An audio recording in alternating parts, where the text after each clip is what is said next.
Bayan muling magtipon, awitan ng Panginoon, sa piging sariwain, pagliligtas niya sa atin. Bayan nating alalahanin, panahong tayo'y hinalipin, ng ngalan niya'y ating sambitin. Paanong di tayo lingapin? Bayan muling magtipon,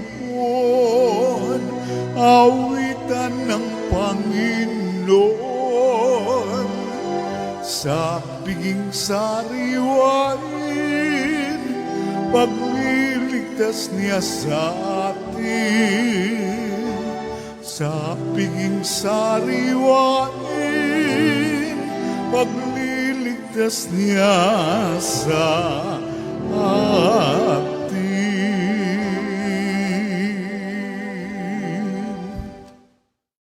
Sa ngalan ng Ama at ng Anak at ng Espiritu Santo, Amen. ang pagpapala ng ating Panginoong Hesus Kristo, ang pag-ibig ng Diyos Ama, at ang makikipagkaisa ng Espiritu Santo, naway sumainyong lahat. At sumaiw rin. Mga kapatid, tinipon tayo bilang mga kaanib na angkan ng Diyos, kaya dumulog tayo sa maawaing Panginoong nagpapatawad ng lubos. Sinugong tagapagpagaling sa mga nagsisisi, Panginoon, kaawaan mo kami. Panginoon, kaawaan mo kami. Dumating na tagapag-anyayang mga makasalanay magsisi, Kristo, kaawaan mo kami. Kristo, kaawaan mo kami. Nakaluklok ka sa kanan ng Diyos Ama para ipamagitan kami. Panginoon, kaawaan mo kami. Panginoon, kaawaan mo kami. Kaawaan tayo ng makapangyarihang Diyos, patawarin tayo sa ating mga kasalanan at patnubayan tayo sa buhay na walang hanggan. Amen. Manalangin tayo. Ama naming makapangyarihan, niloob mo ang iyong anak ay mabayubay sa krus para sa aming lahat, upang ang paniniil ng kalaban ay kanyang mabigyang wakas. Ipagkaloob mong amin nawang makamtan ang pagpapalang kaloob ng muli niyang pagkabuhay bilang tagapamagitan kasama ng Espiritu Santo magpasawalang hanggan. Amen. Magsiupo na po ang lahat.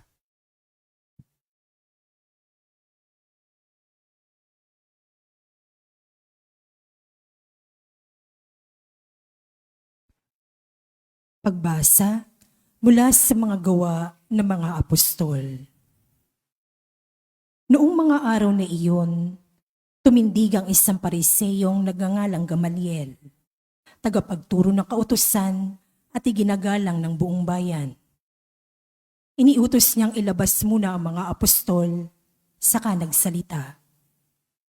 Mga kababayan, isipin ninyong mabuti ang gagawin sa mga taong ito.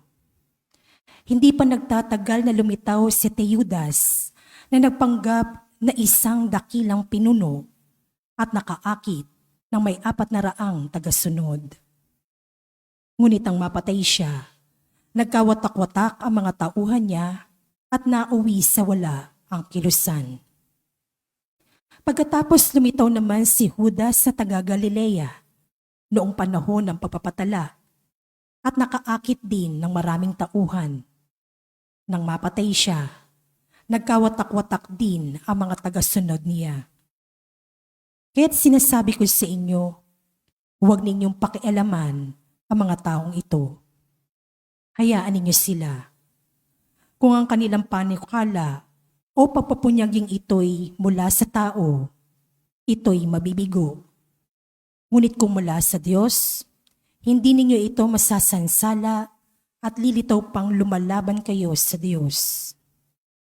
Napahinuhod sila sa payo ni Gamaliel. Pinapasok na muli ang mga apostol at pagkatapos si Papalo at pagbawalang mangaral sa pangalan ni Jesus, sila'y pinalaya. galak na umalis sa mga apostol sa harap ng Sanhedrin, sapagkat minarapat ng Diyos na sila'y malagay sa kahihiyan, alang-alang sa pangalan ni Jesus. At araw-araw, nagpupunta sila sa templo at sa mga tahanan, at do'y nagtuturo at nangangaral tungkol kay Jesus, ang Kristo.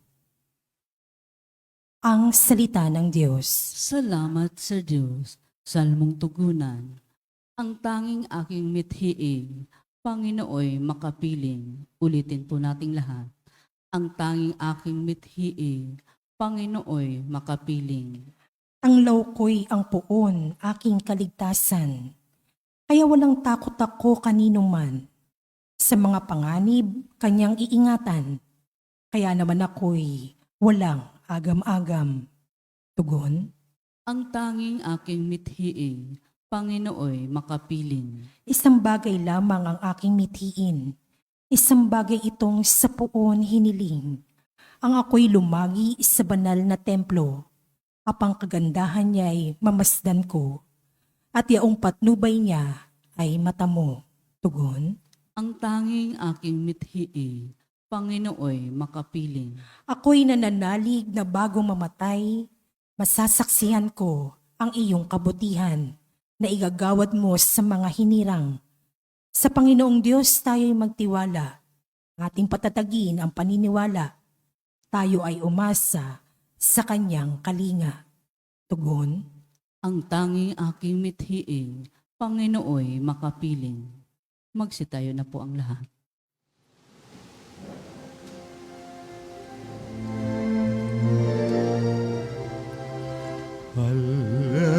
Hallelujah, hallelujah. Wikain mo po, nakikinig ako sa iyong mga salita. Hallelujah, hallelujah, hallelujah.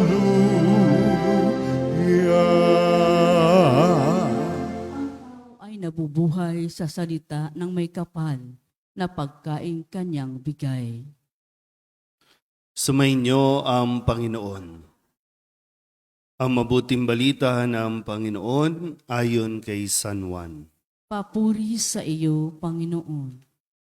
Noong panahong iyon, tumawid si Jesus sa ibayo ng lawa ng Galilea na tinatawag ding lawa ng Tiberias. Sinundan siya ng napakaraming tao sapagkat nakita nila ang mga kababalaghang ginawa niya sa pagpapagaling sa mga may sakit. Umahon si Jesus sa burol kasama ang kanyang mga alagad at naupo roon. Malapit na noon ang pista ng Paskwa ng mga Hudyo.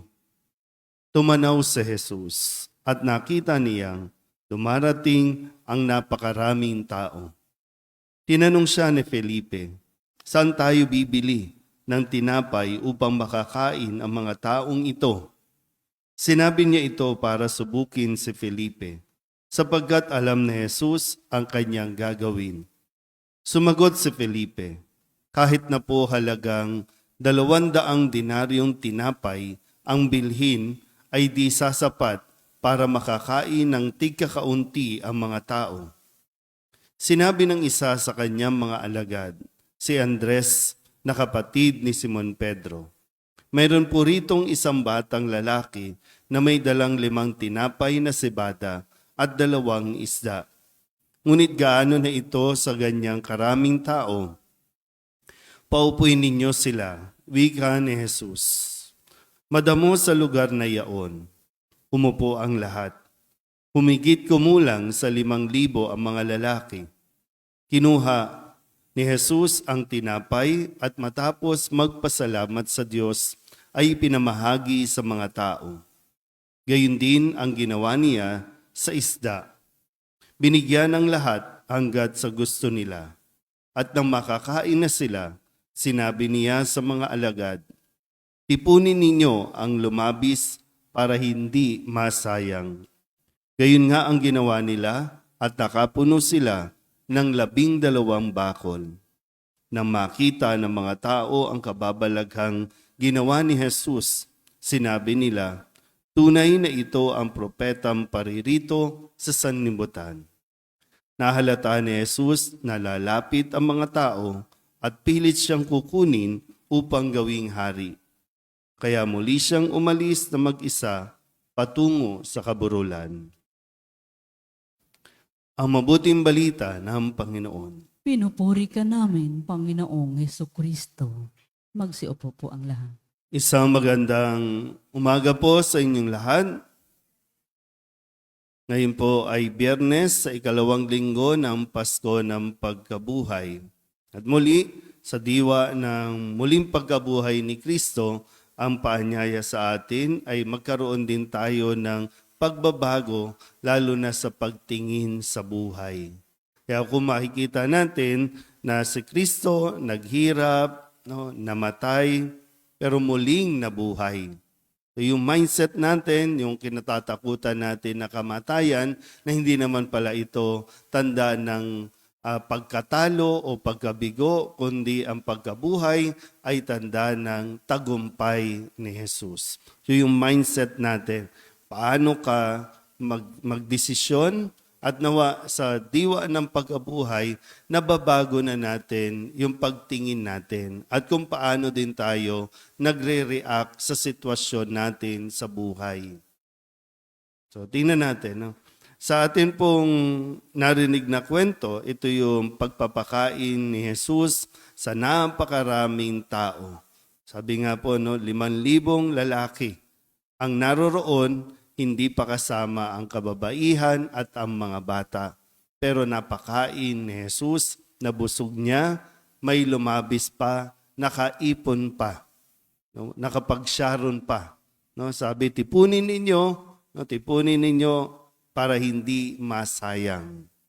Pero tingnan muna natin yung unang bahagi. Nakita ni Jesus itong napakaraming tao. Kay Jesus, ito ay isang magandang pagkakataon. Kasi, ulitin ko, sinundan siya ng napakaraming tao. Nakita niya, nahabag siya, at inisip niya kung saan bibili. Sabi dito, saan tayo bibili ng tinapay para makakain ng mga taong ito. Ulitin ko po, sa pagtingin ni Jesus, ito ay isang magandang pagkakataon para magpamalas, magpakita at makita ng mga tao yung kanyang gagawin. Pero mo, ilang pirasong tinapay. Pero sabi niya, paupuin niyo, okay. Pero sa pananaw ng mga alagad, itong si Felipe, ang sinagot niya, kahit na po halagang 200 dinaryong tinapay ang bilhin, ay di sasapat para makakain ng tigkakaunti ang mga tao. So yung magkaibang reaksyon.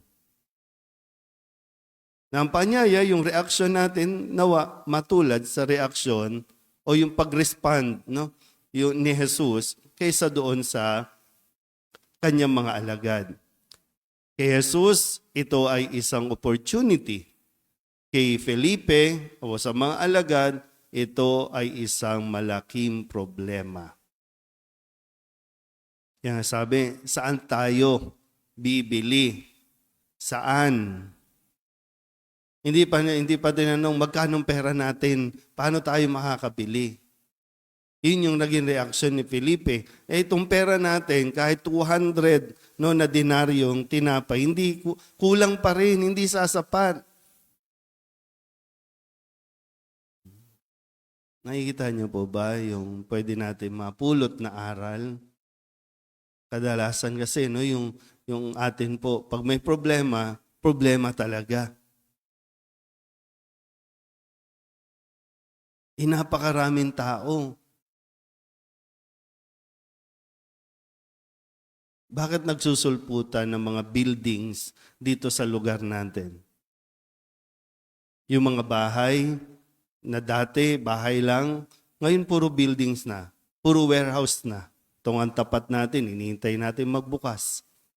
Kung anong mangyayari sa atin dito. No? Pero sa kanila kasi, yung pananaw, dito sa lugar natin, maraming tao. Dito sa lugar natin, pinupuntahan ito, dinadayo ito. So para sa iba, opportunity ito, kaya umaasenso pa, yumayaman pa, yumayaman pa. Pero sa atin, ano nga nagiging reaksyon natin? So, kung may problema, kung may sitwasyon, hindi pa problema dapat ang tingin eh. Kung may isang sitwasyon, ano ba ito? Ano ang gustong gawin ni Jesus? Dapat nating gawin din. Sa inyo po, kung ano man ang sitwasyon ninyo, baka ang pagtingin pa rin problema. Baka natatabunan lang na hindi natin nakikita yung isang positibo at magandang mangyayari dito kapag hinarap na natin ito. Ano na? Nawa, patuloy natin na pagnilayan itong kwentong ito ng pagpapakain ni Jesus sa 5,000 gamit lamang yung tinapay. Yung 2 tinapay at 2 isda lang, pero may lumabis pa. Sobra-sobra pa. Ganyan po, kumilos ang Diyos at talagang masasabi natin, God will always provide. Kailangan lang natin mas maging may hinahon, lalong-lalo na sa kung paano natin tingnan ang sitwasyon natin sa buhay. Amen?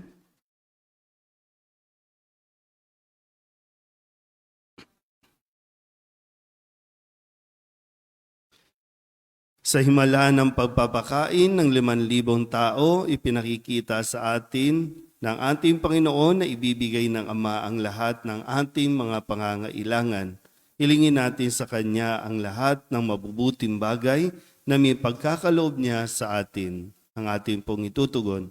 Panginoon, dinggin mo ang aming panalangin. Panginoon, dinggin mo ang aming panalangin.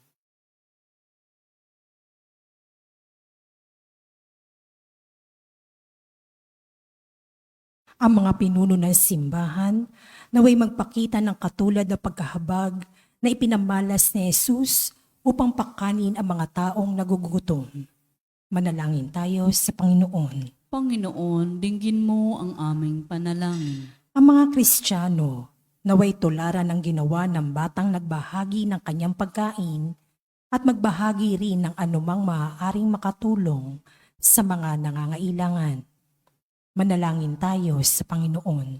Panginoon, dinggin mo ang aming panalangin. Ang mga kabataan naway matagpuan si Kristo bilang tugon sa kanilang pagkauhaw at pagkagutom. Manalangin tayo sa Panginoon. Panginoon, dinggin mo ang aming panalangin. Ang mga may sakit naway makatanggap ng tulong para sa kanilang katawan at kaluluwa mula sa mga nangangalaga sa kanila. Manalangin tayo sa Panginoon. Panginoon, dinggin mo ang aming panalangin. Ang mga yumaon nating mahal sa buhay, naway makasalo sa walang hanggang piging sa kaharian ng Diyos. Manalangin tayo sa Panginoon. Panginoon, dinggin mo ang aming panalangin. Idulog din natin sa Panginoon ang ating mga personal na kahilingan at mga panalangin para sa ating mga pamilya. Kasama din ang mga kahilingan ng mga nanonood sa online. Lahat ng mga misang pasasalamat, special na intensyon, agarang paggaling ng mga may sakit at ang lahat ng mga kaluluwa na inihiling na ipagdasal sa misang ito.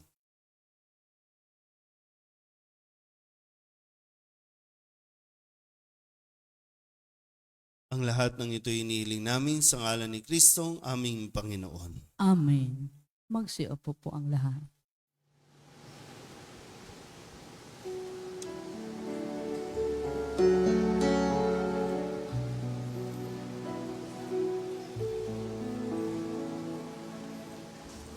Alay namin aming buhay bawat galang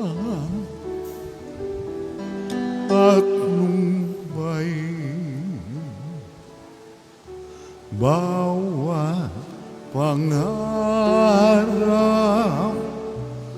naming taglay sa palad mo ilalagay. Manalangin kayo mga kapatid upang paghahain natin ay kalugdan ng Diyos amang makapangyarihan. Tanggapin nawa ng Panginoon itong paghahain sa iyong mga kamay, sa kapurihan niya at karangalan sa ating kapakinabangan, at sa buong sambayanan niyang banal. Ama naming lumikha, tanggapin mo at kalugdan ng mga alay ng iyong angkan upang sa tulong ng iyong paglingap at pagsubaybay, ang bigay mo sa aming puhunan ay hindi masayang, kundi tumubo pa ng mga kaloob mong walang katapusan sa pamamagitan ni Jesucristo kasama ng Espiritu Santo magpasawalang hanggan. Amen. Sumainyo ang Panginoon. At sumaiyo rin. Itaas sa Diyos ang inyong puso at diwa. Itinaas na namin sa Panginoon. Pasalamatan natin ang Panginoong ating Diyos. Marapat na siya ay pasalamatan. Ama naming makapangyarihan, tunay nga marapat na ikaw ay aming pasalamatan. Ngayong ipinagdiriwang ang paghahain ng Mesiyas, ang maamong tupa na tumubos sa aming lahat. Sa paghahain ng sariling buhay at sa pagkabuhay ng anak mong mahal, nabuksang ganap ang iyong tahanan at kaming pinaghaharian mo'y naging kasambahay. Sa pagkamatay niya sa krus, nalupig ang kamatayan. Sa kanyang pagkabuhay, naging buhay siya ng tanan. Kaya kaysa ng mga anghel nagsisiawit ng papuri sa iyo na walang humpay sa kalangitan, kami nagbubunyi sa iyong kadakilaan. Santo, Santo, Santo, Panginoong Diyos na makapangyarihan, napupuno ang langit at lupa ng kalwalhatian mo. Hosana sa kaitaasan, pinagpala ang naparirito sa ngalan ng Panginoon. Hosana sa kaitaasan. Ama naming banal, ikaw ang bukal ng tanang kabanalan, kaya't sa pamamagitan ng iyong Espiritu, gawin mong banal ang kaloob na ito upang para sa aming maging katawan at dugo ng aming Panginoong Hesu Kristo. Bago niya pinagtiis ang kusang loob na maging handog, inawakan niya ang tinapay, pinasalamatan kaniya. Pinaghati-hati niya iyon, iniabot sa kanyang mga alagad at sinabi, tanggapin ninyong lahat ito at kanin, ito ang aking katawan na ihahandog para sa inyo.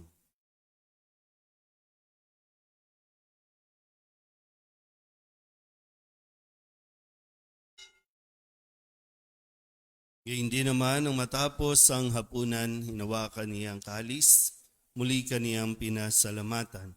Iniabot niya ang kalis sa kanyang mga alagad at sinabi, tanggapin ninyong lahat ito at inumin. Ito ang kalis ng aking dugo ng bago at walang hanggang tipan. Ang aking dugo na ibubuhos para sa inyo at para sa lahat sa pagpapatawad ng mga kasalanan. Gawin ninyo ito sa pag-alaala sa akin.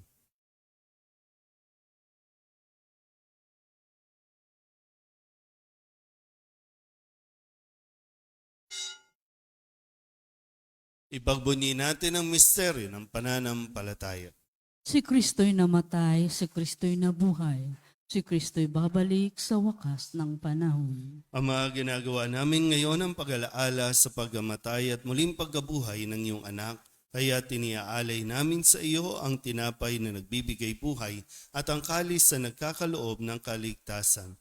Kami nagpapasalamat dahil kami iyong minarapat na tumayo sa harap mo para maglingkod sa iyo. Isinasamo namin kami magsasalo-salo sa katawan at dugo ni Kristo ay mabuklod sa pagkakaisa sa pamamagitan ng Espiritu Santo. Ama, lingapin mo ang iyong simbahang laganap sa buong daigdig. Puspusin mo kami sa pag-ibig kaysa ni Francisco na aming Papa at ni Jose na aming obispo at ng tanang kaparian. Alalahanin mo si Dolores na tinawag mo mula sa daigdig na ito. Nung siya'y binyagan, siya'y nakaisa ni Kristo sa pagkamatay. Ngayong siya'y pumanaw, naway makaisa siya ni Kristo sa pagkabuhay. Alalahanin mo rin ang mga kapatid naming nahimlay na may pag-asang sila'y muling mabubuhay, gayon din ang lahat ng mga pumanaw.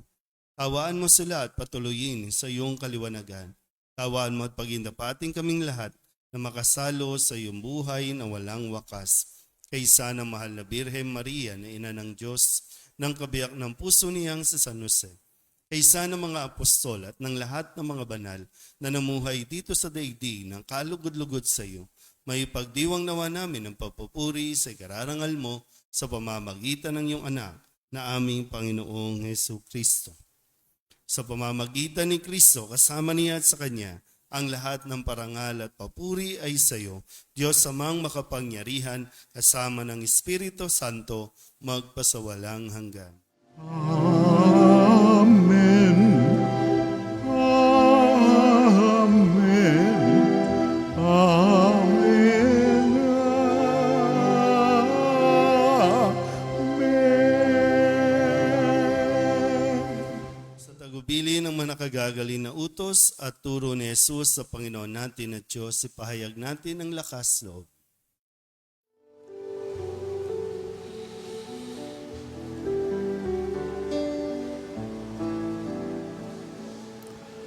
Ama namin, sumasalangit ka, sambahin ang ngalan mo, mapasa amin ang kaharian mo, sundin ang loob mo dito sa lupa para nang sa langit.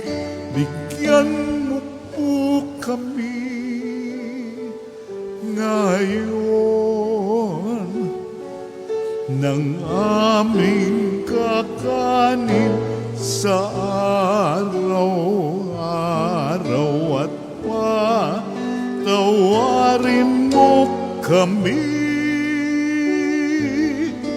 sa aming mga sala para ng pagpapatawad namin sa nagkakasala sa amin, at huwag mo kaming ibagin dulot sa tukso, at yaniya mo kami sa lahat ng masama. Sa lahat ng masama, pagkalooban ng kapayapaan araw-araw, iligtas sa kasalanan at ilayo sa lahat ng kapahamakan. Samantalang aming pinananabikan ang dakilang araw ng pagpapahayag ng tagapagligtas naming sa Hesu Kristo. Sapagkat iyo ang kaharian at ang kapangyarihan at ang kapurihan magpakailanman. Amen. Panginoong Hesu Kristo, sinabi mo sa iyong mga apostol, kapayapaan ang iniiwan ko sa inyo, aking kapayapaan ang binibigay ko sa inyo. Tunghayan mo ang aming pananampalataya at huwag ang aming mga pagkakasala. Pagkalooban mo kami ng kapayapaan at pagkakaisa ayon sa iyong kalooban, kasama ng Espiritu Santo, magpasawalang hanggan. Amen. Ang kapayapaan ng Panginoon ay laging sumainyo. At sumaiyo rin. Magbigayin po tayo ng kapayapaan sa isa't isa.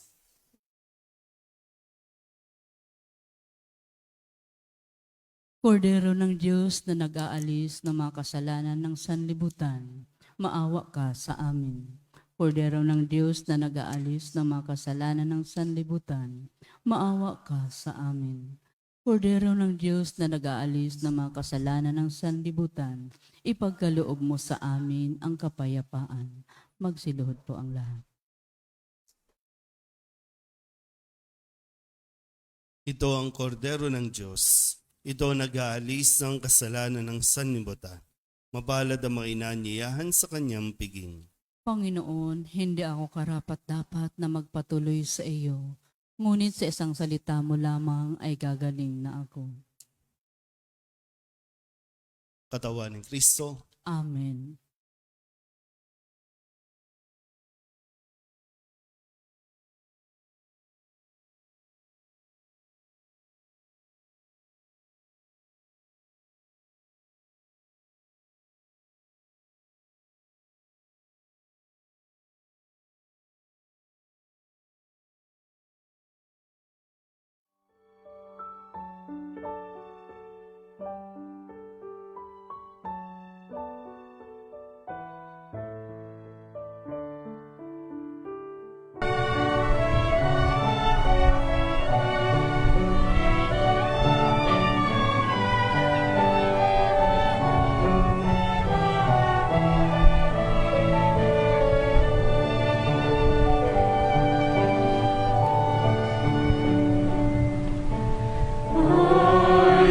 Listen to the Lord, will listen to the voice of His people, serve them with all my heart.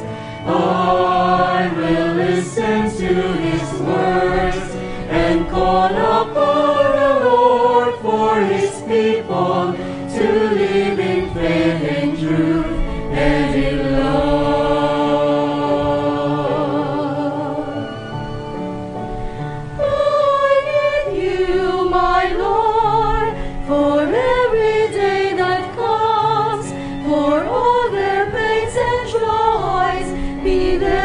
Understand, they may seek you, my Lord, and reach into your hands. May you comfort their sorrows and heal their wounded hearts. I will listen to the Lord, will listen to the voice of His people, serve them with all my heart.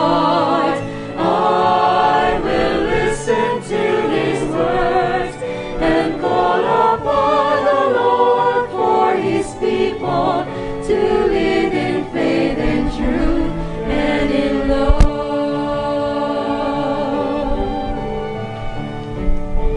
I know in you, my Lord, show them your truth and love. When darkness overs them, your light shines from above. I will be there, my Lord, to lead at your command. Together at one table, feed them the bread of love. I will listen to the Lord, will listen to the voice of His people, serve them with all my heart. I will listen to His words and call upon the Lord for His people to live in faith and truth and in love. There are those who seek the lost and suffering, bind their wounds and bring them to your care. Oh,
Panalangin sa Nuestro Padre Jesus Nazareno. Sa ngalan ng Ama at ng Anak at ng Espiritu Santo. Amen.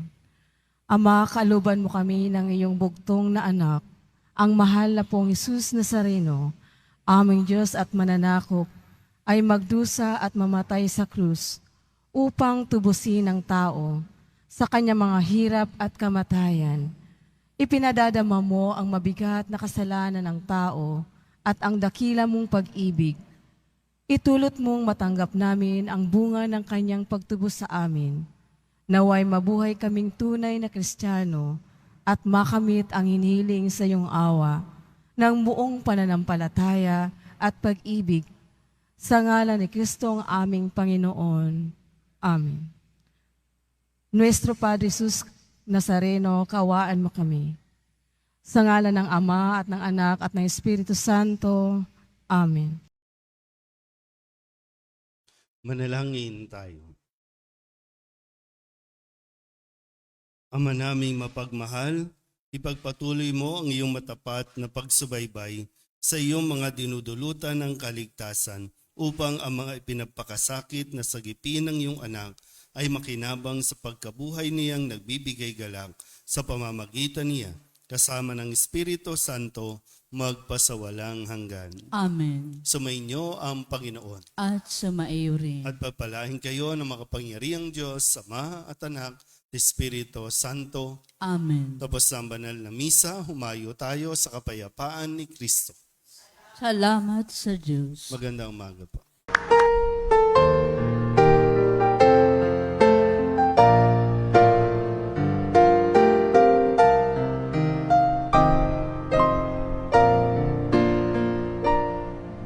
Nuestro Padre Jesús Nazareno, sinasamba ka namin, pinipintuho ka namin, aral mo ang aming buhay at kaligtasan. Nuestro Padre Jesús Nazareno, iligtas mo kami sa kamatayan. Ang krus mong pinamatayan ay sagisag ng aming kaligtasan. Nuestro Padre Jesus Nazareno, dinarangal ka namin. Nuestro Padre Jesus Nazareno, minulwalhati ka namin. Nuestro Padre Jesus Nazareno, dinarangal ka namin. Nuestro Padre Jesus Nazareno,